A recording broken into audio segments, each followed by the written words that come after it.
And welcome to Thrift Shop Biography. This is the one about Steve Martin. Thank you for listening. Hello, I'm Richard. Hello, I'm Cleo. And welcome to our podcast, Thrift Shop Biography, where every week we go into a thrift shop. Or op shop, or charity shop. And we go straight for the bookshelves where we look for autobiographies. And then we read them. Talk about them. And then we talk about them. Yes. But we're not allowed to talk about it until we press record, which I'm doing right now. Hello, Cleo. Hello, Richard. How are you? I'm all right, actually, yes. Are you? Yeah, not bad, thanks. So this week, you found the autobiography of Steve Martin. I did. And I'm very interested to read about a comedian. Yeah, we've done a couple comedians before. Yeah, it's a world in itself, isn't it? You start piecing together what the world of comedy is and how it works, how the brain works. Yeah, I'm really learning a lot of basics. I think there's a big difference between American comedians and English comedians. Do you? Have we done any English comedians yet? Well, I suppose John Cleese. John Cleese, yeah. But he's not really stand-up, is he? No, and yet it's very visual. Monty Python, which is what Steve Martin was getting into, getting surreal and stuff. So it's a similar world. Yeah.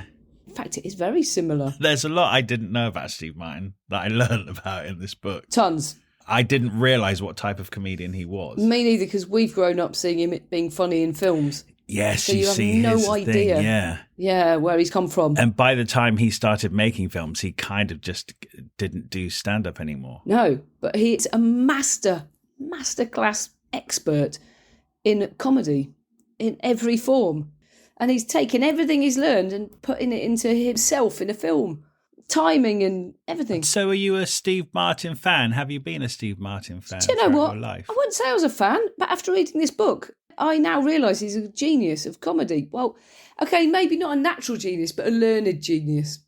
Because he keeps saying if you don't have talent, you can make up for it by just sheer tenacity and learning and persistence. Mm-hmm. And that's who he is, and that's what he's done. And I have so much respect for him after reading this book. I see him in a whole new way. Do you? Yeah, no, it's like, I guess we grew up in the 80s, and at that point he was a film actor, so I know his films. And I like him. I thought he was funny. Yeah. And the thing is, you see, at the beginning of this book, where he just started talking about being a comedian and stuff, and I don't know if it's because I've hung out with so many comedians from doing Edinburgh so many times, I kind of just, I don't know if I want to spend time with this man reading his book and his life story. Oh, really? And then quite soon, as I got into it and he talked about his family dynamic and stuff, I was absolutely riveted. And then when he talks about how he just worked so hard at his career. He really did. Yeah, I really liked him. So it kind of started off like, oh no, this is just another man banging on about, and then it very soon turned into like very interesting read and a very interesting personality, actually. Yes, I think so. And I just also like to say, I think it's a really well-crafted book. And you know how he talks about how when his act got bigger and he got more bits, more material, he could drop the weaker bits. And I feel like that's what this book is. It isn't massively long, but it's all valuable information. There's no, I used to play with a toy train, or my best friend at school was so-and-so. None of that. It's all about the journey and what it takes to become who he became, the successful comedian actor. And that's all it is. It's totally streamlined. The rest is thrown out. I know, if only everybody wrote their books in this way. I know, yeah. It'd make our job a lot easier, wouldn't it? Why can't they just write about the stuff we want to talk about? Christie. Yeah, Agatha Christie. Anyway. It's true though, isn't it? It's like he's made it his act. He probably wrote a massive tome and then threw most of it out. And we're left with the gold. Yeah, actually, but saying that he left stuff out afterwards, I went on to Wikipedia just to look at his career and stuff. There's actually quite a lot of important stuff he doesn't talk about here as well. He was in the Sgt. Pepper's film and stuff. That's and I kind of thought, why did he not mention that in his autobiography? And then I think, well, perhaps it just wasn't that important to him. Yeah, because it's all the stepping stones he's mentioned, the things that changed his journey. And also that wouldn't have been his work. He's just singing a Beatles song and having a laugh. Perhaps it's just he doesn't deem it as important. I don't know. But I was surprised at how much more he'd done. Oh, yeah, that's true. But yeah, if it was a cameo or a small part, he'd have only probably done 2 or 3 days filming, and it literally wouldn't have changed his life at all. Okay, should we do it? Yep. Stephen Glenn Martin. His real name. Oh, yeah, his real name. Yeah. Shortened to Steve. Yep. Born in 1945 in Waco, Oh, Texas. hey. Yeah. This is something else. I forgot how old he was. Yeah. It's weird, like he's been around. Like some of the names he talks about when he first starts his career, like those people are dead now. Yeah, right. I know. And it's like, gosh, he's really been around for that long. It's like, I guess, because like I said, we got to know him in the 1980s. Gosh, he was a working comedian in the 60s. Yeah, you wouldn't know, would you? And I think it's because he's well preserved. Yeah. Because he hasn't gone rock and roll. He hasn't gone off the rails. Yeah. You know, he is. He's quite well preserved. He's basically exactly the same as he almost was when he was 10, but just a bit older. And I think he just got grey hair really young. Yeah, he did, didn't he? So perhaps he kind of is a bit frozen in time. He always looked like an old man, so you don't realise how old he is now. Yes. That could be it. It could be it. Yeah, got to the bottom of it. Anyway, his dad was Glenn Vernon Martin. So that's Steve's middle name and Elvis' dad's name. Just to put it into some context. Context, but that's not context. That's just random fact. I know. It's random. Yeah, no, it's rubbed off on me, Steve Martin. But it turns out his dad wanted to be an actor. Yeah. So their family moved, well, there's him and his sister and the mum and dad, and they moved to Hollywood when he was 5 to enable his dad to make it. And the only thing he remembers seeing of his dad was when they went to see him in a play and they waited till the third act and he came on stage with a tray and served drinks. Yeah. I mean, that's terrible. Well, it's difficult being an actor, isn't it? Yeah, it's really hard. It's not that hard to serve drinks, is it? Well, it depends how well your stagecraft is or whether you're nervous. That's true. I wouldn't like to go on stage and serve drinks. I'd be rattling the glasses. Yeah, all right. So he did a good job of that. But he didn't. No, you don't know he did a good job. That's true, but yeah. No, because he never worked again, so he might have done a bad job, actually. Yeah, he never worked again. Well, he doesn't mention that his dad ever acted again. No, never saw him in a play again. But he does mention that his dad always wanted to be an actor for years and years. Yeah, and he didn't definitely comprehend that then, because he doesn't think that's why he ended up doing what he did. But it's massively connected. Because the more he got into performing and doing magic tricks and stuff, the more angry his dad was at him. Yeah. He said there's just this mysterious growing anger towards me. Like seeing his son become a successful entertainer when really that was dad's dream that he never got. Yeah, but it started when he was just a kid and he was just doing magic tricks. Steve Martin says that he felt that his dad just begrudged the whole family. Like, he has an older sister and his mum as well, obviously. And he kind of thought that his dad resented the three of them. Yeah, the whole family. Because they symbolised his dream dying, because his first priority became his family he had to look after, and he couldn't properly pursue his dream of being an actor. I mean, that's some deep crap to grow up with as a young child, to just feel complete resentment from your dad. Yeah, absolutely. Enraged silences he had. Like around dinner tables, no one talked. He was really volatile. Yeah, this is the bit in the book which comes quite soon, and it's what turned me round on Steve Martin. Up until this point, I was, oh, God, he's just another comedian. I thought, oh, dear, this poor boy growing up like this. There's no such thing as another comedian, because they're all damaged in some way. You can't, I don't think you can be a comedian. Yeah, it's true, actually. Even he says that he's qualified. In case we're wondering if he's qualified, he is. Because he's had a damaged childhood. You know, it is a thing. But yeah, carry on. You know that his mum actually came from a strict Baptist family.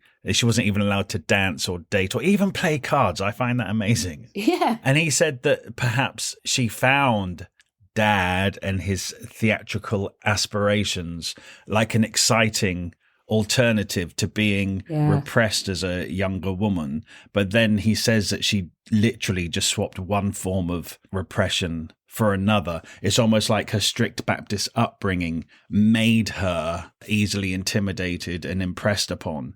And she just traded that for another version of that with Steve Martin's dad. Yeah, absolutely. But I think what's interesting, because he does say later on that Mum is excited by Steve Martin's growing celebrity. And so I think the fact that she initially sought that in the dad, she went with him because it was an exciting proposition to get with a man who was an actor. Yeah. That kind of went a bit wrong. And then her little boy kind of grows up and gets success and celebrity. So she's quietly excited by that if dad is resentful of it. Definitely, yeah. Because she really wanted the dad to become an actor because she wanted a glamorous life. Because she was actually modelling at 45, clothes modelling. Was she? Yeah. And she made clothes. She was really into fashion. And then when he got really famous and rich, he gave her a big clothes allowance and she was always shopping high fashion. Yeah. And then they buried her in a cemetery overlooking the fashion area of LA on purpose. So yeah, she definitely had those dreams. He'd failed her. So what does he do? He yells at her all the time. He directed most of his rage at the mother and at him. I think the sister seemed to avoid it. Yeah. But yeah, there's a turning point where one day they're just watching telly and he says something and Steve Martin mumbled, what? He was 9. That's all he said was, what? He said, you heard me. Got his belt out and beat him to the point where he just covered in welts. And he had to wear long sleeves and cover it up when he went to school and stuff. But it never happened again, ever. But they also basically stopped talking. It was the end of their father-son relationship, that one beating. Yeah, He's like, yeah, he coldly, efficiently cut his dad out emotionally, which of course comes back to bite you. Yeah, well, it's a horrible betrayal, isn't it? Yeah. It really is. You know, if you're literally a child and your dad effectively beats you up, I totally get how that shuts down the relationship for the rest of his life. Yeah, and it should, actually. Yeah, I know. Oh, it's terrible. You know, it goes on, this thing with his dad, to the point where his first film comes out and they go to his dad afterwards. What do you think of your son's film? He went, oh, well, he's no Charlie Chaplin, is he? Yeah. You know, what? And then he's on Saturday Night Live and his dad writes a bad review about him being on telly in his works newsletter, which his colleagues think is disgraceful. And he admits this to Steve Martin. He's horribly abusive to him, essentially, emotionally abusive to him his whole life. Yeah, it is that professional jealousy thing. Yeah. It reminded me a bit of Jennifer Grey and her dad. Even though her dad was a successful Oscar-winning actor, his career obviously was declining as hers was coming up. And when she took him to the Dirty Dancing premiere, which is her first massive lead role, he was really offhand with her. And you just think, God, you could just say something nice about this amazing achievement in your daughter's life. Yeah, Steve Martin's dad's the same. It's jealousy, isn't it? You're like, you're the grown-up, you asshole. Honestly. There you go, I've said it. We can move on. Yeah, and it affected not just their relationship, but it affected Steve Martin for the rest of his life, didn't it? Yeah. And actually, when Steve Martin left home, because he wasn't close to his sister, she was about 4 or 5 years older. Later in life, they reconnected and got to know each other. Yeah. But that also tells you what it was like in the family home. Yeah, if the brother and sister aren't even bonding. Yeah. And she verified to him that it was unfounded, that it came out of nowhere, this hatred for him, and he felt a lot better to hear that there was a witness and he hadn't done anything wrong. Yeah. He says it led to romantic confusion and a wrong-headed quest for solitude. So there you go, that's a whole chapter of therapy that he just does in one sentence. We don't need to know the details. God, we know this so well now, reading these books of rock stars and stuff where they're on stage to millions of adoring fans and they go back to the empty hotel room. It's no good for anyone. Yeah.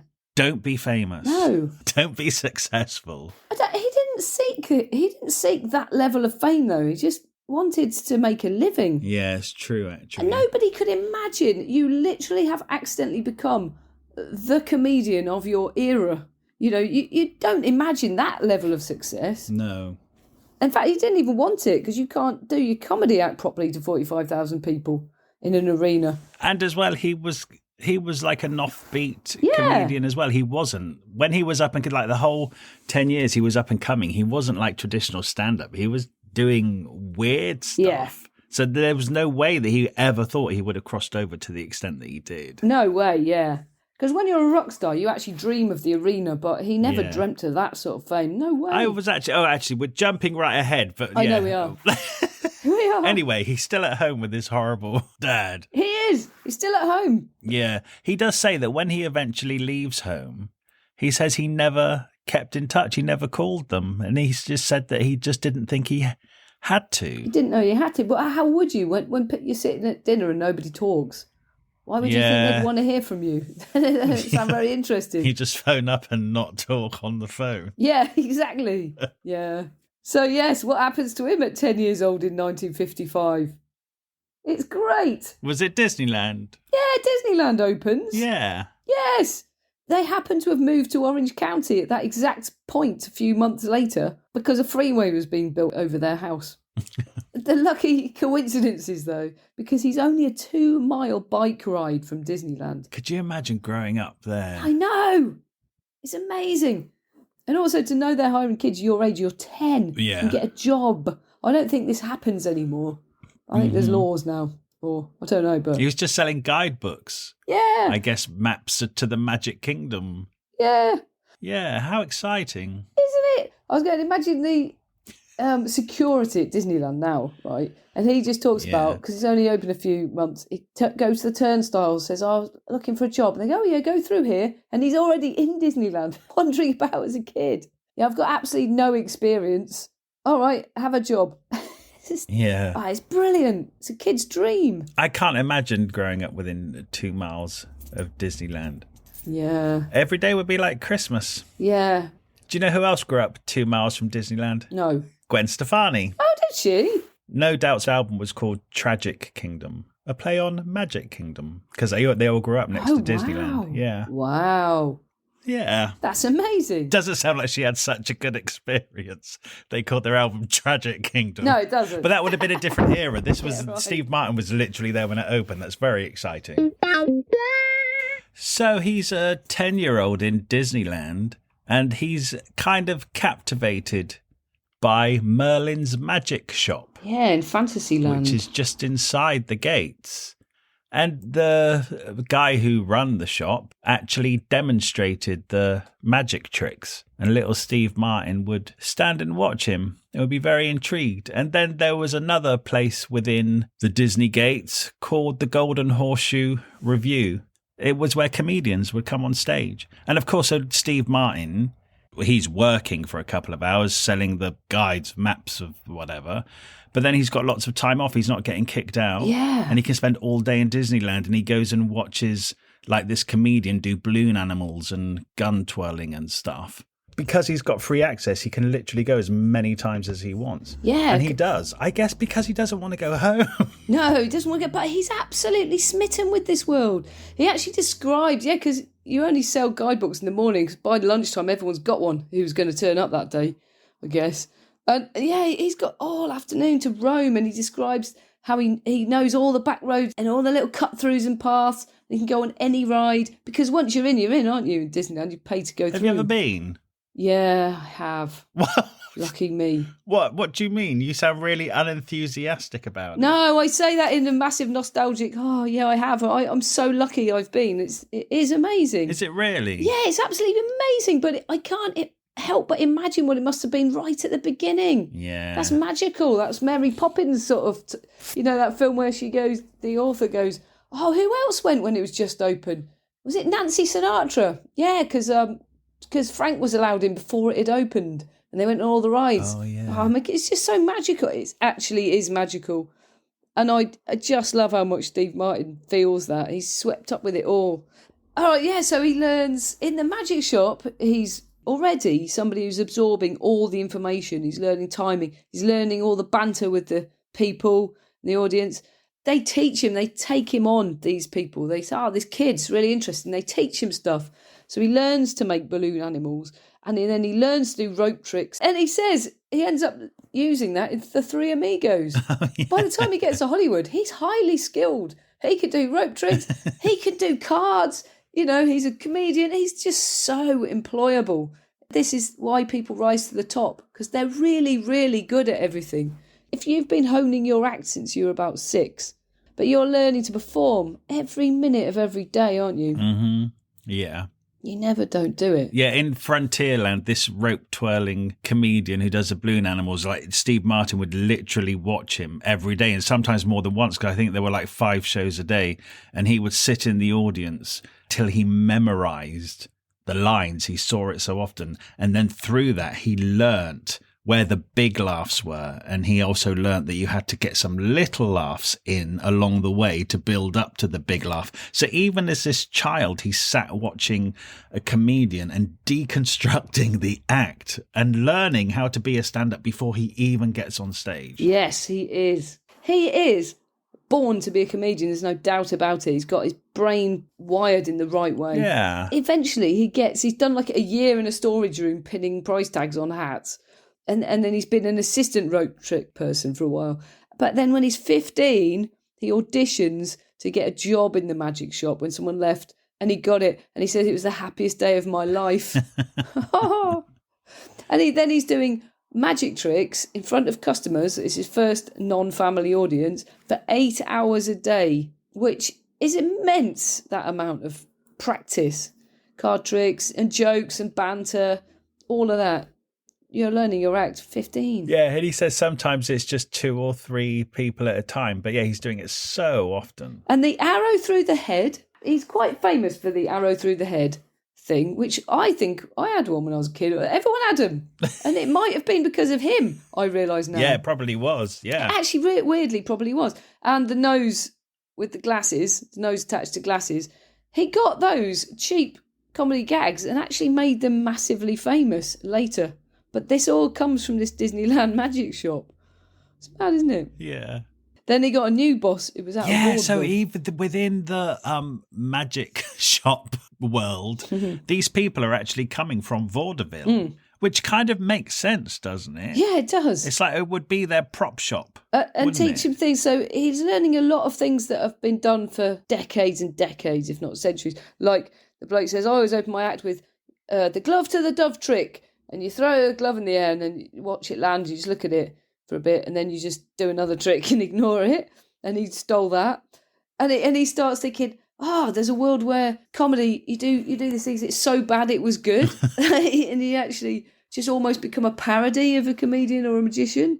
He starts changing things. Yeah. Starts changing how he's thinking. This whole book does it, doesn't it? Keeps marking this change and that idea until it gets there. Yeah. He really is developing like a new wave of comedy. Yes. But his interest, especially at this point, when this new manager comes into the magic shop, because he was from vaudeville, that inspired little Steve Martin to develop an interest in the history of vaudeville. And he totally researched it and read up on it. So even though he ends up subverting comedy like in the 1970s, his interest is from comedy at the beginning of the century. Yeah, it's great though, because he doesn't mess about. He really fully researches every single thing. And then he read this massive book on the showmanship of magicians, which was his Catcher in the Rye, he says. Yes. And it taught him that he has to keep scrupulous records, where the laughs are, what works, what doesn't work, which I know that the top comedians do.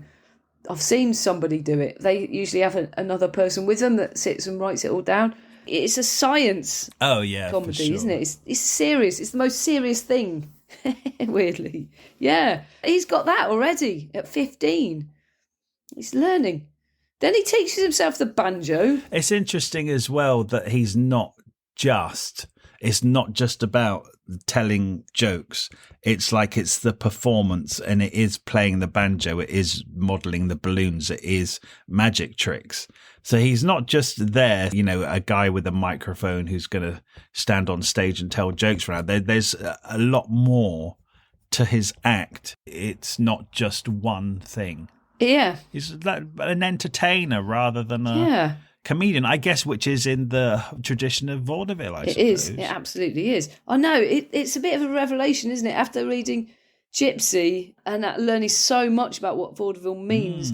And then he says things like, they love it when the tricks don't work. And he works that into it. But that's the same as pantomime, which I work in Britain, which I've never been able to describe to Americans until suddenly it's kind of hit me that it is basically vaudeville with a fairy tale story. So like that shapes it. Because in panto, we always do things that pretend that have gone wrong and they haven't gone wrong. It's just, and everyone's wetting themselves laughing. What? That's not real. Yeah, exactly.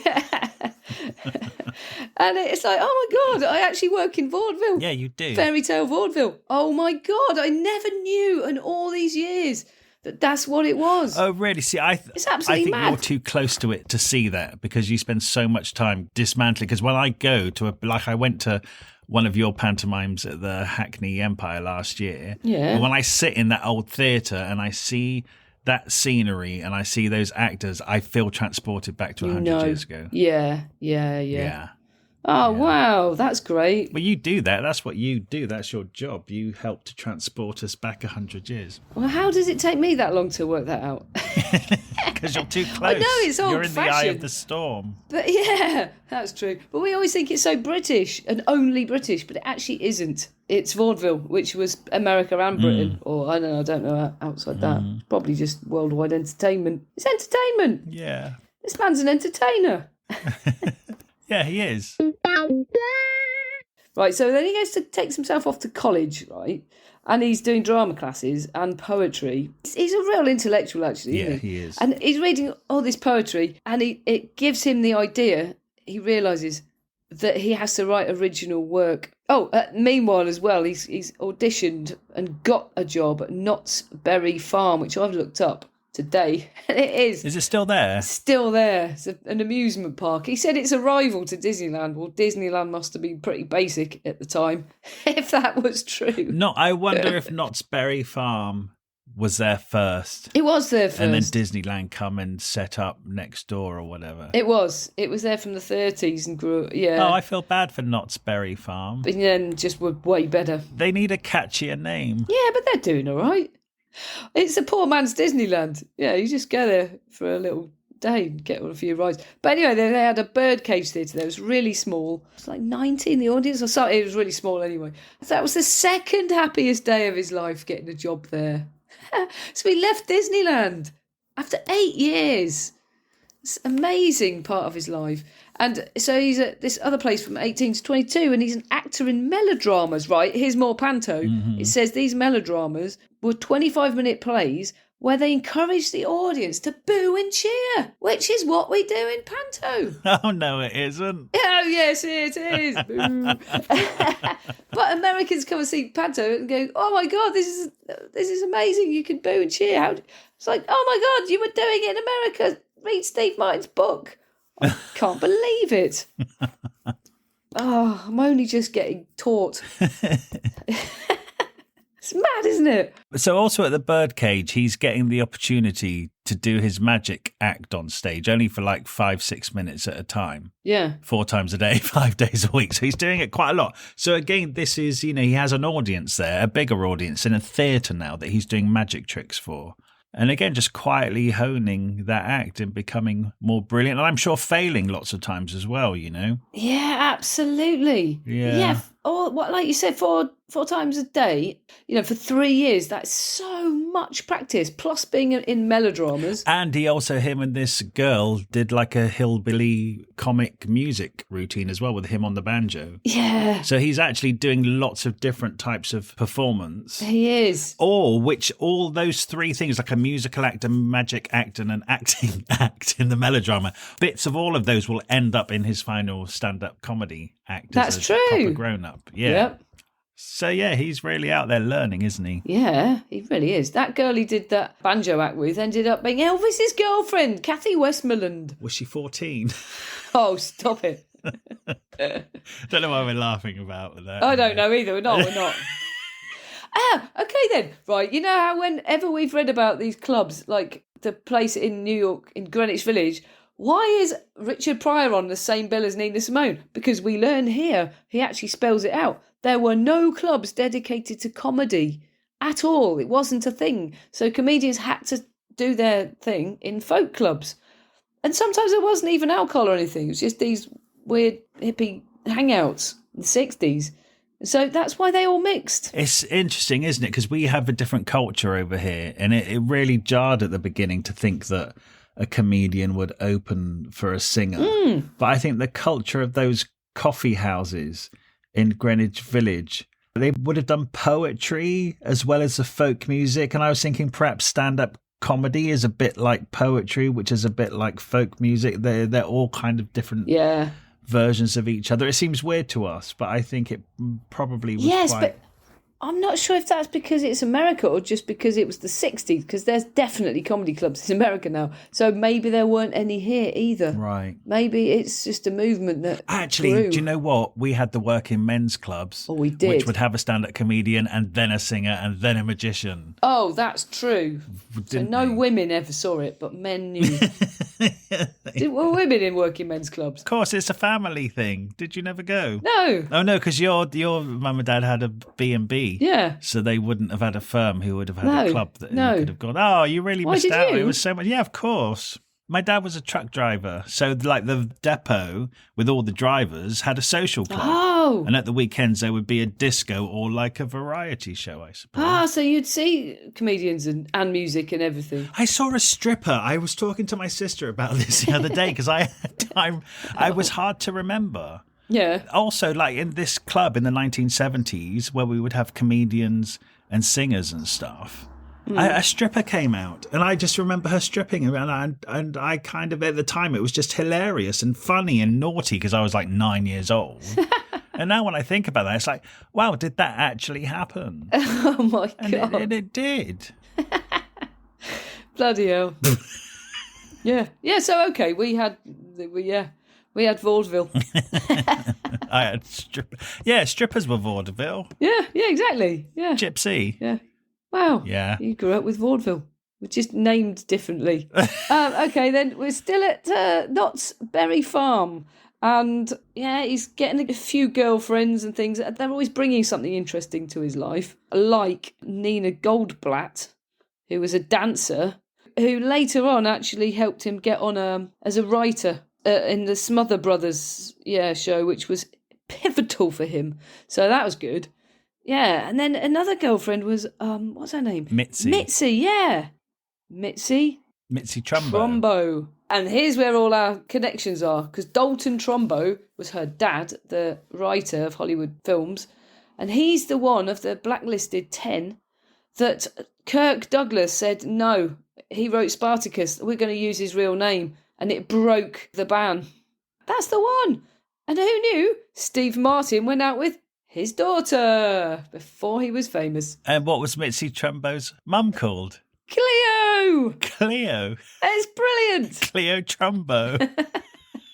Cleo Trumbo. It's a nice ring to it. Yeah. Do you think it's short for trombone? No. So he's got his first writing job on a TV show with the Smothers Brothers, right? He does. Through Nina. So he's getting paid work as a comedy writer. And he's, what is he, early 20s? Yeah. But he's still going to university, right? Yep. And he studies philosophy because he thinks that he might become a teacher. Yeah, if he doesn't make... Well, you don't expect to make a living at this point. He was on $50 a week at that Knott's farm. Right. It's pittance. He was broke for years. I wonder if you age out of jobs like that. It does sound like a summer job. He was there from, the age of 18 to 22.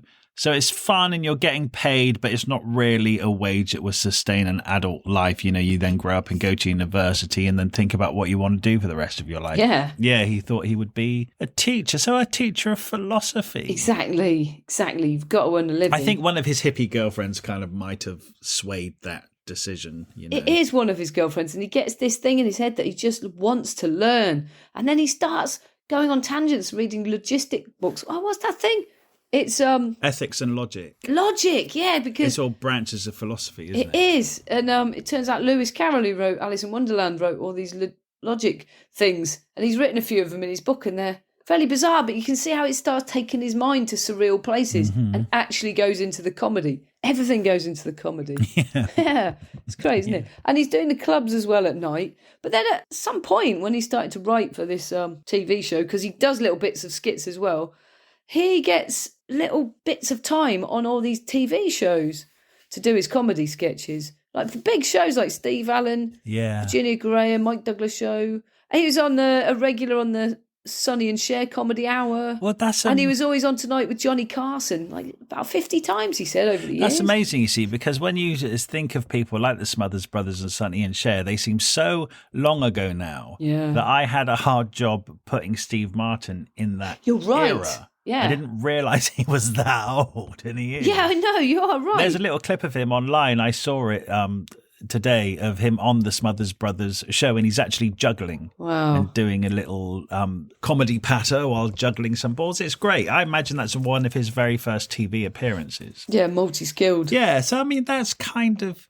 he talks about it so naturally because it just seems like a natural progression. You know, he's at Disneyland in the magic shop, and then he goes to Knott's Berry Farm in melodramas doing comedy skits on stage, and then he gets a little job writing a couple of jokes on the Smothers Brothers, and they obviously like him, and they put him in front of the camera for about 30 seconds. Yeah. And then that grows, and he's getting other TV bits. Yeah. It's being seen elsewhere. But it's, again, nothing happens overnight with this man. He literally will do this for years now. That's right. And he actually says people believe that you get on TV and you're made overnight, you're famous. And he goes, it doesn't happen. Didn't happen. I did about 50 appearances on the Tonight Show and nothing happened. Yeah. It's weird. He did he was so excited to get his first thing on the Tonight Show, and then literally just it didn't kickstart anything. He had to do it time and time again before they even until other people started picking up on him and putting him on other shows and stuff. Yeah, right. And even then, he just becomes a regular funny fellow who appears on TV, and that's all he's ever going to be, it seems. Yeah. So this is all like the end of the 1960s, where comedy is subverting a bit. People like George Carlin, his version of comedy is changing at the end of the 60s. And then, of course, Richard Pryor is coming through. So comedy is changing. Of course, Hollywood at the end of the 60s, that's Charles Manson comes and ruins it all, Yeah, Charles Manson killing all those people actually really changed the 60s, didn't it? Yeah. God, yeah, because he'd grown his hair and gone all hippie, and he got turquoise jewellery, and I thought he looked fantastic, actually. There's a picture in the book. Oh, my God, the pictures great. in the book, I did not recognise him. He looks so handsome. Oh, that's what I thought. And in fact, if you put that on the Facebook page the day before this comes out and says... Yeah, it doesn't have to be the kid's picture. Nobody will know who it is. You wouldn't know. Yeah, I thought he looked amazing. Just too darn handsome. Yeah, that's what I thought. Well, I don't normally particularly bothered about a beardy hippie, but he looks great. Yeah, he really does. That Charles Manson comes along and ruins the 60s, and he shaves and gets a suit and tie. He's like the 80s before the 80s then, isn't he? And it's only the beginning of the 70s. It's weird. Yeah, he just thinks it's a better act to look really, really straight, but then act like you've gone seriously wrong. Yeah, right. That's his sort of angle from then on, because he doesn't change after that. I love at the beginning of the 1970s, he gets jobs on the Anne Margaret TV show. Yeah, amazing. Did you know she had a TV show? No, I didn't. Everybody had a TV show in the 1970s. We need to read her book. Oh, I'd love to. She had a book. We've got to read it. He literally says that her and her husband were just really generous to him and his career. Yeah, they did, didn't they? So highly really of them. I've yet to read a single bad thing about Anne Margaret. We need to send a message out to the thrift gods that we pick up her book soon. Yeah, we've really got to. Also, interestingly, Elvis and Priscilla came to visit her backstage, because they always paint it like, she's the evil woman who had an affair with Elvis when Priscilla was, I think it was just before they were married. And they obviously stayed friends, but not just Elvis, but Priscilla as well. Or maybe it was hell for her, who knows? It might have been hell for her. It could have been, couldn't it? Yeah. Could have been. It's cool that he got to meet Elvis, and Elvis says, "Son, you have an oblique sense of humour." And then he goes, "Do you want to see my guns?" So yeah, he got to meet Elvis. That's about the only name he drops in this whole thing who isn't connected to comedy. I love that Anne Margaret's husband is called Roger Smith. It's so un-showbiz after Elvis Presley has married somebody called Roger Smith, which actually means then that Anne Margaret's name was actually Anne Margaret Smith. That's true. That is true. Anyway. Something about, basically, he's working his ass off. He'd given himself till he was 30, but he keeps getting better at his act. And he keeps doing weird things like, I think it was one time when the audience, he kept saying it's over, but there was no backstage. You could only leave through the audience. So she goes, no, it's over, we're done. And they just keep laughing. And he has to pack up, and they're still laughing, and walk through the aisle. They all just follow him out. And then he keeps that in his act, and he keeps going out, taking everyone outside. This is how small the clubs are. There's that one, he said, after he got that great review, it's sold out, all 90 seats. And he takes them all outside, and he hails a cab and drives around for a bit, and everyone's just having the best time. And he's selling out. And then he decides, okay, after that great review for that club, I'm going to keep going past being 30. And then says, I'm only going to headline from now on. And so then he loses half his gigs and is broke and ends up taking a $5,000 bank loan. He's at that point almost, isn't he? When it all starts to kick off. Well, what he does then, he then kind of enters a grueling decade almost of touring over the whole country. I mean, really like a touring musician. Yes. But of course, he's a comedian. He doesn't have a band, so he's doing the whole thing on his own. But he literally is just going from state to state, from town to town, just working the small clubs and the colleges and the folk music nights, just, again, constantly performing. Yeah, and honing his act, and he'll drop in a little bit and then test it, and if it doesn't work, he'll leave it out. If it works, he'll build it up. And, it's such a craft. He's crafting an act. Yeah, he's for about 4 years or something. He's so driven by it and going around and building his name. It does make you realise that he has made a decision to pursue this, and once he made that decision, that's it. It's make or break. This is just, there are just so many touring comedians. So few of them actually break through and become household names. And even now, there will be, 500 comedians doing this all over America. At least. And I think it's just like a hateful existence a lot of the know, time. it is. It's brutal. Yeah. Yeah, but if you do it, you're compelled to, aren't you? Then I guess you live and die on the laughs, because imagine having this awful time touring the country and then you get on stage and you just bomb. Yeah, I know. Go back to your hotel room. But then the next night you might have a really fantastic night. It's a bit like a drug, I think. Yeah, I think you're right. It's chasing that high, isn't it? Yeah. Well, also it's like, but if I bomb then, how do I make that better? Yeah, how do I craft it? Yeah. But he got to the point where, this is really good, he said there were no bad nights, because if no one laughed, I turned it round and made them think that they just didn't get it yet. And he only refused to play it for the last. He thought, if you don't get it now, you'll get it when you get home and think about it. Mm-hmm. He got to the point where he's so confident, he just felt really, really funny. He felt completely in command of his material. He now had 4 hours worth of material when he came from 6 minutes worth, and he struggled to get that. Yeah, right. It's so great. And then he said everything converged, because this one time out of 50 times or whatever, he was on The Tonight Show, he was on it.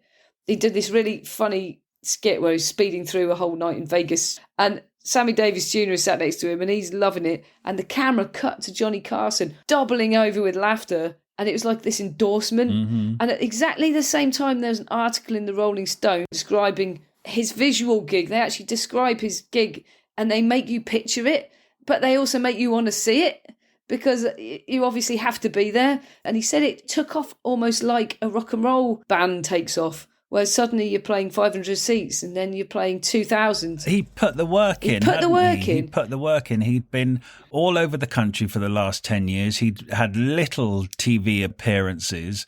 It's like he hit his tipping point. Yeah, he did. And then you get a couple of high-profile things, like yet another appearance on The Tonight Show, which goes very well. Yeah. And then, he got the cover of like Rolling Stone, which is insane for a comedian. It really is. And the thing is, it isn't because it's luck. Yeah, you're right. It's because he put the work in, because he's actually incredibly funny now. He's got his act perfect. Yeah, so it's absolutely brilliant. Now he says he only has to do one show a night, which is an absolute luxury. So he can drop any week bits. So it's now killing people. Yeah. Yeah, and then he ends up hosting Saturday Night Live and just becomes part of that whole scene in its golden era, I'm guessing. It's 1976. Well, it's when it started, but he kind of almost felt, because what he'd been building up over the years, this alternative brand of comedy, and he'd been based in Hollywood. He's West Coast, isn't he? Is where he grew up. Yeah, and basically inventing it on his own. He thought he was inventing it on his own, but it turns out there was a group of people inventing it at the same time over in New York. Yeah. And he switched on his TV and saw the first episode of Saturday Night Live and he thought, oh, okay, they beat me to it, but I need to be a part of that. Yeah. And then he did. He ended up like presenting. And I think he has, to date, he has the most presenting appearances other than Alec Baldwin. Amazing. So he kept going back over his career. Yeah. But isn't it amazing how things happen at the same time? Like the punk scene happens in London and New York, you know. Yeah. How you think you're doing something all original, but you're actually just a product of the time you're in. Unless you sit on a desert island, you're going to be influenced by everything around you, aren't you? Definitely. So you just don't realise. Yeah. Yeah, it's a zeitgeist. I guess it's a kickover from Charles Manson ruining Hollywood and the Vietnam War, and then you get a couple of the people who were young at that point when they become old enough and in charge of they bring their take on things. Yeah, and you're born in 1945. That is literally straight after the Second World War. Yes. And there's no way that doesn't affect you. It's like people are saying COVID is now, the 2 years is going to affect kids. Imagine how the Second World War affects a whole generation, all at the same time. I tell you what else happens here.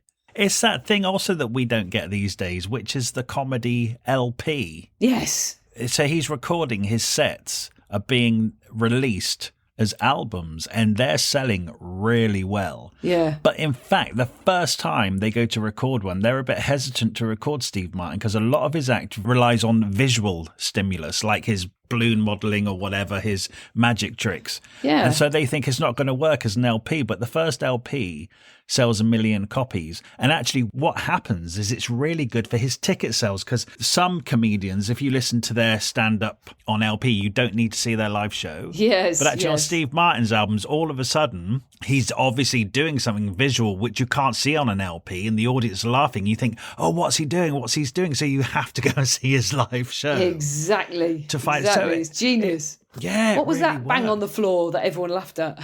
Better get a ticket. So everything's happening, and his live shows are just growing and growing. Each time he's upgrading venues so he can sell more tickets. Exactly the same as Richard Pryor was exactly the same, wasn't he? Selling albums exactly this time. And he was getting his audiences were getting so big that he then decided to wear a white suit. Yeah, so they could definitely he could be seen from the distance. Now, who else did that? Was it Liberace or Elton John? It's definitely read about Liberace. This in somebody else's book. I think there was a few of them. He actually listed them. I think John Lennon, he said, I'm really aware other people were doing it. Nile Rodgers does it.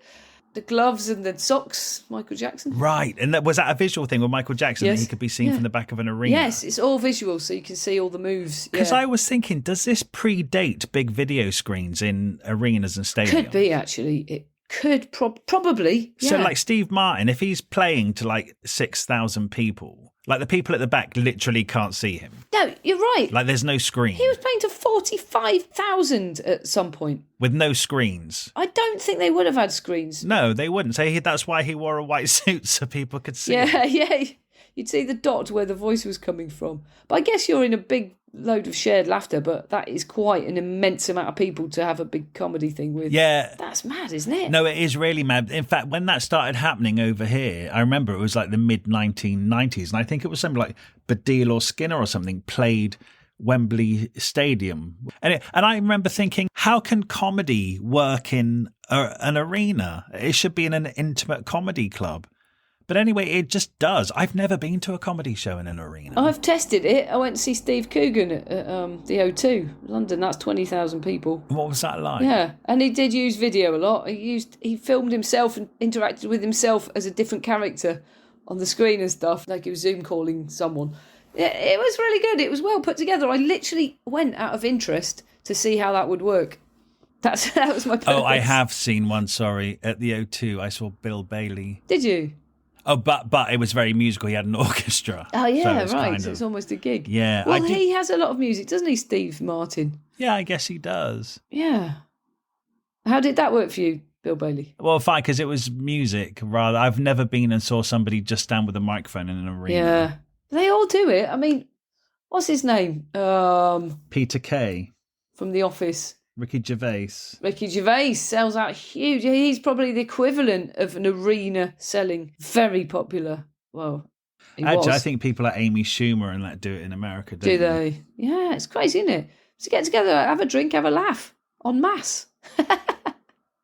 Why not? It's just because of the wave of laughter. I can't imagine how... I understand how it works in a small comedy club, but I can't imagine how it works in an arena with loads of people. Yes, you're getting a certain thing. You're getting a gig, and it's killing his creativity.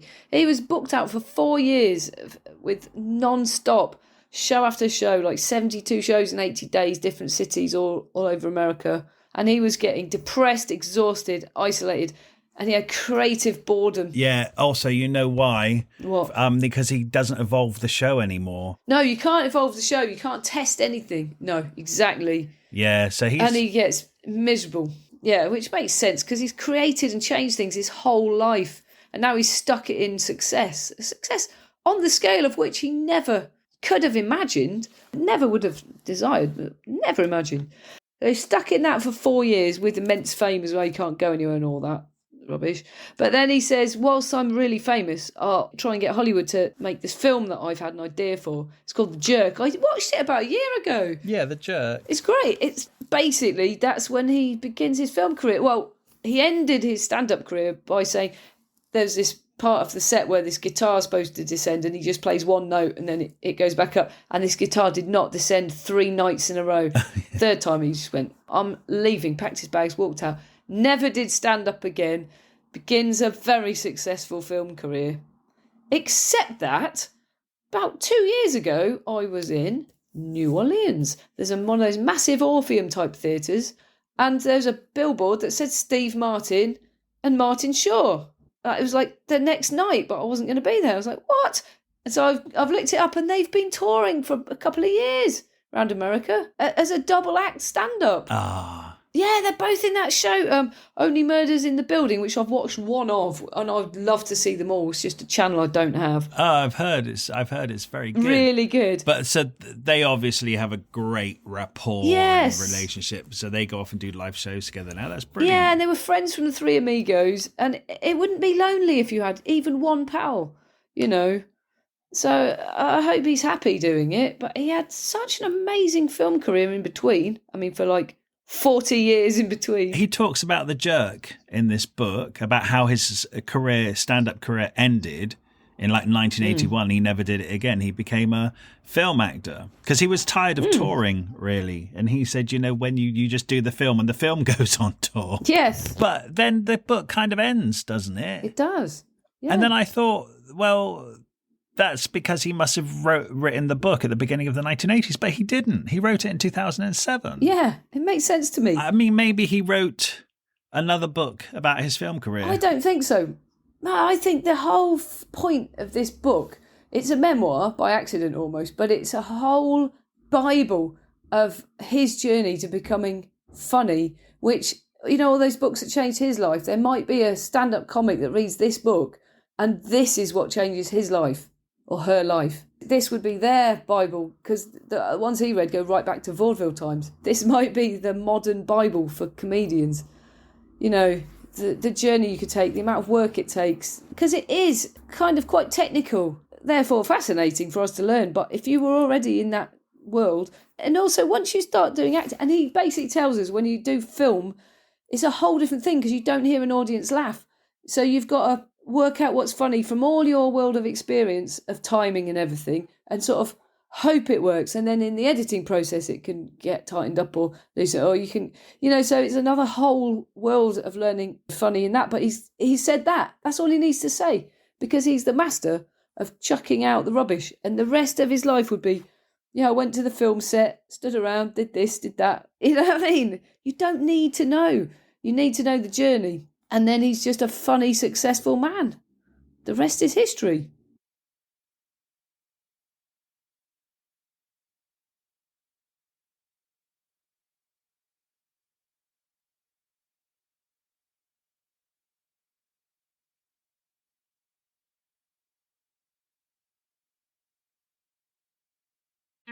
Thank you so much for listening to this episode of Thrift Shop Biography. We love making this podcast, and we're absolutely thrilled that so many of you are already listening. you could really help us out by leaving us a review somewhere, wherever you listen to this podcast. And if you could share us, tell your friends about us, or drop some links on social media. We have a Facebook page called Thrift Shop Biography, so make sure you come over there to hear about the episodes first and what else we're up to. Okay, see you next week. And if you're new here, there are loads more episodes now to go and listen in the back catalogue, so make sure you go and enjoy them. Okay, thank you very much.